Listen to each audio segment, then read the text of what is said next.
আল্লাহ তাআলা বলেন কিয়ামতের ময়দানে আল্লাহ তাআলা মুখে বান্দার তালা মেরে দিবে। তখন আমার হাত কিয়ামতের ময়দানে বান্দার বিরুদ্ধে সাক্ষী দিবে। কোন জায়গায় কি করেছো?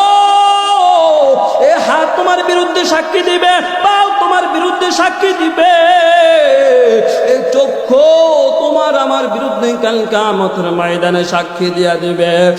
কিয়ামতের ময়দানে আপনার আমার কান আল্লাহ দরবারে সাক্ষী দিবে, আপনার আমার চক্ষু কিয়ামতের ময়দানে সাক্ষী দিবে। এই গেল 5 নাম্বার।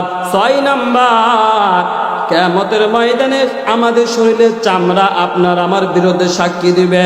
এই চামড়াকে কোরআনে আছে ওয়াকালু লিজুলুদিহিম লিমা শাহিদতুম আলাইনা।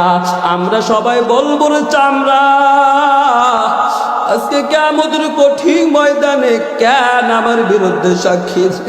দুনিয়ার জমিনে তোকে আমি কত তোল লাগাইলাম, তো দুনিয়াতে তোর চামড়া তোর গায়ে আমি কত লোশন লাগাইলাম, কত সাবান লাগাইলাম, আজকে তুই কঠিন কিয়ামতের ময়দানে আমার বিরুদ্ধে কেন সাক্ষী দিলি?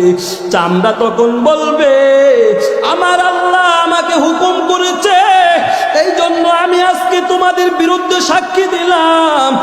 7 নাম্বার, আপনার আমার কানে কিরামান কাতিবিন, প্রত্যেকের কাঁধে 2 জন করে ফেরেশতা।